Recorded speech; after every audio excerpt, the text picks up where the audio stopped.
Hola, benvinguts i benvingudes. Som alumnes de l'IEM Mossèn Cinto i en el nostre grup som l'Anna, en Guillem, en Jordi i jo, la Carla. I avui us farem la nostra entrevista, que avui tenim aquí a la Sue Taylor. Hola, Sue, com estàs? Hola, perdona, es diu Clara o Carla? Carla. Carla, molt bé. D'on vens i quan fa que ets aquí? Vale, doncs jo vaig néixer a Londres. Doncs soc d'Anglaterra, vaig néixer a Londres i vaig venir aquí fa 30 anys aquest any. Per exemple, la diferència entre escoles d'aquí a Catalunya i escoles d'allà a Anglaterra canvien molt o no? Allà, clar, aquí a Figueroles tens l'avantatge que tens una escola molt petita i pocs estudiants. I, per exemple, a totes les escoles que vaig anar jo a Anglaterra hi havia molts estudiants, molt més, eren escoles grans. Estic parlant de cada any de l'escola hi havia entre 100 i 150 alumnes en cada any. Vull dir que amb l'escola sencera pot ser que tindries 1.500 alumnes. Clar, és diferent. Signatures diferents, també, crec. Tenies germans o germanes? Sí, tinc 2 germans i una germana. I jo sóc la petita. Ells estan allà a Anglaterra o en tens alguns aquí? Són tots a Anglaterra, però allà, quan tu vas a l'universitat o vas a estudiar, molt sovint marxes de casa i canvies de lloc. I és molt poc sovint que tu tornes a casa. Si tu marxes per l'universitat, després de l'universitat fas uns amics a l'universitat, busques la feina on és a l'universitat. Vale? Jo ara tinc els germans totalment repartit per Anglaterra.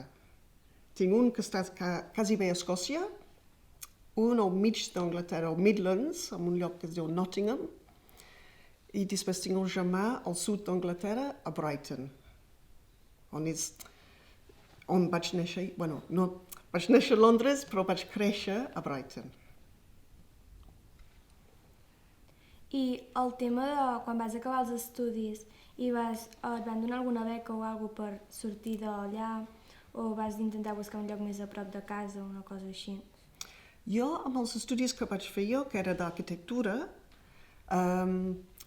vaig treballar en una oficina d'arquitectura i estudiar. Llavors sí que tenia algun tipus de beca, però no vaig tenir l'oportunitat de treballar a fora. I llavors, quan vaig acabar els estudis, és quan ho vaig decidir, tinc ganes de fer un any a fora. I no vaig venir aquí, vaig marxar a Grècia. Un any, més i menys. I a l'estada allà com vas estar i tot això? Doncs a Grècia ho vaig veure que hi havia molta diferència entre els homes i les dones. Érem una illa molt petita de Grècia, érem molt masclistes, i em vaig quedar amb xoc, perquè hi havia noies amb 18 anys que em deia he d'aprendre anglès, si no aprenc anglès he de casar-me. Doncs ho vaig posar a ajudar aquestes noies a aprendre anglès. Perquè he dit, no, això no és just. I jo només tenia 21 anys, una cosa així, i pensava que aquestes pobres noies amb 18 anys i estan dient que han de casar. Doncs ho vaig començar a ensenyar anglès. I aquí de què treballes o Encara ensenyo anglès. ensenyes anglès? Però ara estic treballant a la Universitat de Vic. I llavors estic fent que diuen Communication Skills per diverses assignatures i també estic ensenyant anglès general. Després de Grècia vas anar a algun altre lloc o vas tornar a Anglaterra?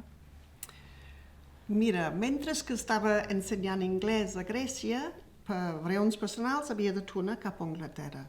I és quan ho vaig decidir fer un curs per ensenyar anglès. Perquè a més jo estava ensenyant anglès però no tenia cap certificat, no tenia idea què era d'ensenyar anglès. Doncs vaig anar a fer un curs que es diu un TEFL, d'ensenyar anglès als estrangers. I en la primera acadèmia que vas estar per poder ensenyar anglès als estrangers va ser allà dintre d'Inglaterra i què et va semblar l'experiència? No, va ser a Grècia, l'escola, que em donava feina perquè necessitaven algú que sigui nativa.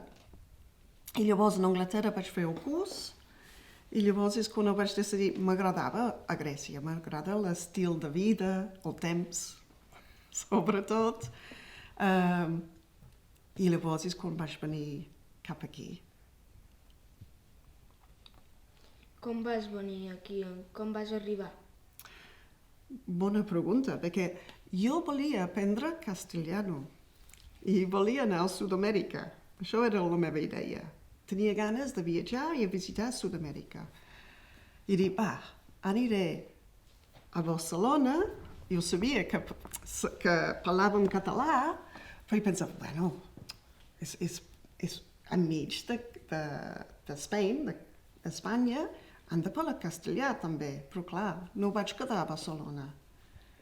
Estava a Torelló, i a Torelló tothom parlava català. I no vaig aprendre castellà i no hi he estat a Sud-amèrica. I t'agradaria estar-hi, a Sud-amèrica? Encara no hi he anat, ni de vacances. Doncs sí que vull anar-hi, però ara de vacances. Ara estic bé aquí. I el tema de començar a parlar català i aprendre'l et va costar molt o no? Sí, perquè mira, la meva feina, i ara, és, clar, ensenyant anglès. I què passa? Quan vaig arribar aquí, quan sortia de la feina, la gent, en comptes d'ensenyar-me el català o castellà, volien practicar anglès. I què trobava? Doncs no tenia l'oportunitat d'aprendre ni el català ni el castellà, fins que vaig apuntar en un curs. I llavors també ho vaig notar que estaves en un cafè i tothom estava parlant en català. Entrava jo i començava a fer una barreja de castellà, anglès, català, i dic, això no pot ser. Doncs he d'aprendre català. Com vas descobrir Torelló?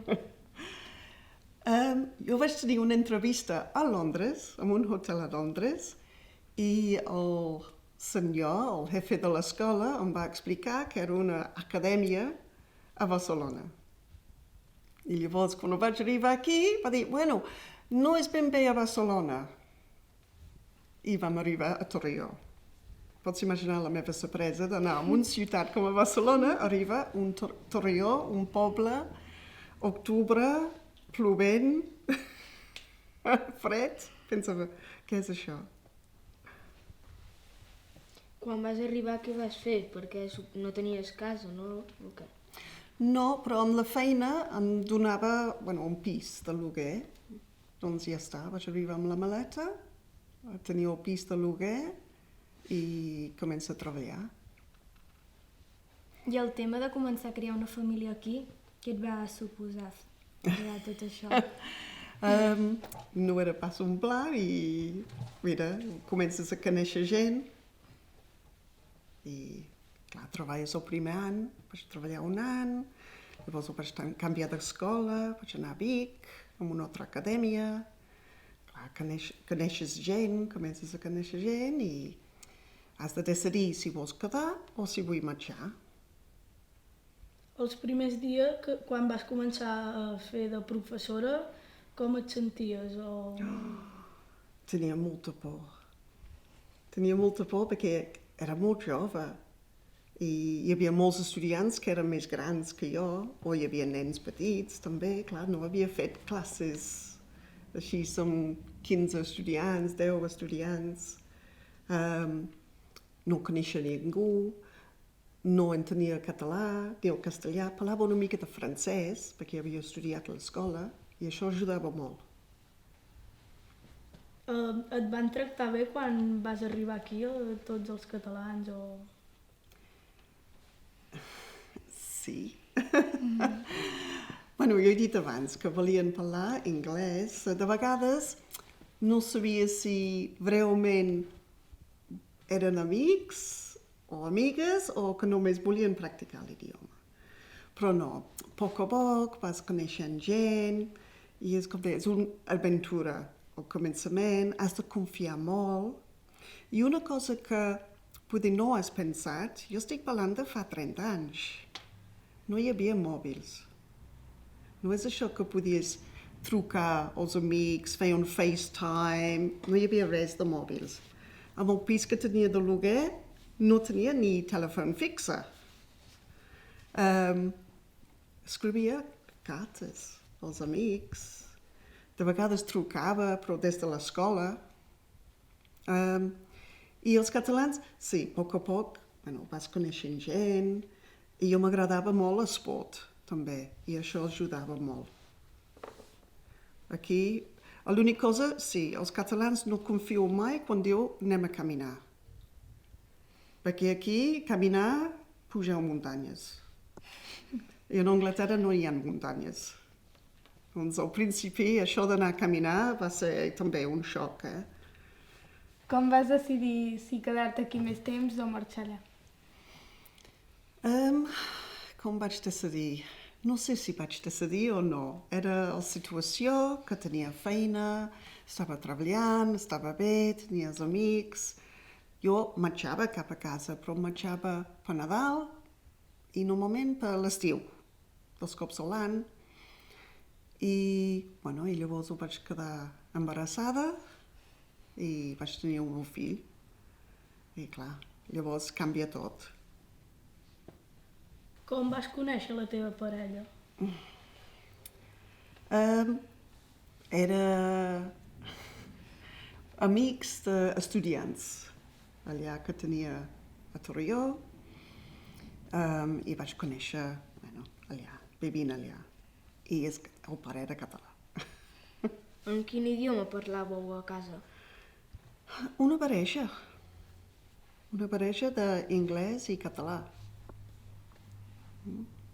I ara amb el meu home també, ara que és català, també és anglès i català, el pare de l'Eli. Has portat algú de la teva família aquí a Catalunya? Al principi, per exemple, quan va néixer el meu fill, sí que la meva mare va venir, els pares han vingut, els germans han vingut. Em sembla que quasi tota la meva família, ara estic pensant, sí, tota la família ha vingut un dia o l'altre. I ara el que m'agrada ara és ara veure els meus nebots. Ara els meus nebots, les nebodes, són grans i ara ells venen. I amb els fills també.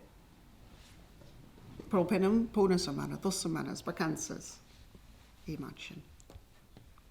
I tu vas a visitar-los, a ells, allà? Mira, això és una cosa que sí que és difícil. Sí que vaig cap allà i ara és molt més fàcil perquè hi ha tants avions i tantes maneres de viatjar. Però clar, tothom diu, vas de vacances. Per mi no és unes vacances, és anar a visitar la família. I llavors, de vegades dius, tinc ganes d'anar de vacances. I no de tornar a casa. Però tot es fa. I de la vegada que vas marxar d'Inglaterra i a la següent vegada que vas tornar, vas notar que havia canviat alguna cosa d'allà o no? No, el que puc dir és aquí, quan vaig arribar aquí, les coses aquí eren molt diferents. Les horaris, el menjar, comunicació. Però clar, en els últims anys això ha canviat molt. Amb això de l'internet, els mòbils, ara jo crec és igual on vius, perquè pots connectar, pots parlar cada dia. Però quan era els 90s, o 95, 6, sí que era diferent, perquè realment senties sola. Com és que no treballes d'arquitecte ara? Mira, jo volia tornar a treballar amb arquitectura. Jo era una arquitecta tècnica i quan vaig estar embarassada amb el meu fill, ho vaig mirar si podia tornar a treballar d'arquitectura. I el problema que tenia era l'idioma, perquè havia de conèixer o saber escriure bé el castellà i el català. I jo parlava català i estava estudiant el català, però no havia estudiat castellà. I encara no he estudiat castellà, que és una mica vergonyós. Entenc el castellà ara perquè llegeixo els diaris, miro la televisió, no tinc cap problema, però si he de parlar realment és terrible, és vergonyós. És una cosa que tinc pendent encara. Hauria de marxar d'aquí i anar a viure en un poble al mig del sud d'Espanya o a Madrid i practicar el castellà. L'arquitectura, sempre penso que un dia construir la meva casa. Això sí. O per mínim faré els plans. En un futur tens pensat marxar d'Espanya i anar a algun altre lloc o estàs bé aquí? Ara jo estic bé aquí. Jo espero ara, el dia que puc jubilar, i viatjar més. Això sí. Però sempre em sembla tornant aquí. I no imagino tornant a viure en Anglaterra. Ara no, perquè porto més anys aquí que allà. Encara que tinc tota la família i que, clar, m'estima molt, m'agrada molt visitar i veure'ls. Però la meva vida és aquí ara. I ara, quan marxo d'aquí, em trobo a faltar aquí. Em trobo a faltar el pa amb tomàquet, el cafè amb llet, el menjar i els horaris i el temps d'aquí.